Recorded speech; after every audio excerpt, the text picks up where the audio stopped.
গত রাতে আমাদের এখানে বৃষ্টি হয়েছে এবং তুফান হয়েছে।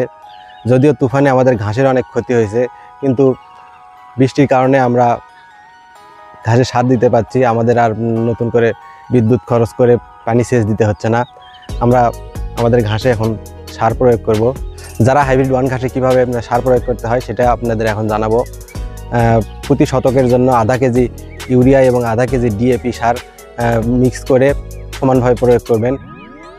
প্রতি কাটায় একবার করে প্রয়োগ করলে হবে এখন গরমের সময়ে।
আপনারা আপনাদের ঘাসের জমিতে 10 থেকে 12 দিন পর পর পানি সেচ দেবেন এবং প্রতি কাটাতে শতক প্রতি আধা কেজি ইউরিয়া এবং আধা কেজি ডিএপি সার প্রয়োগ করবেন।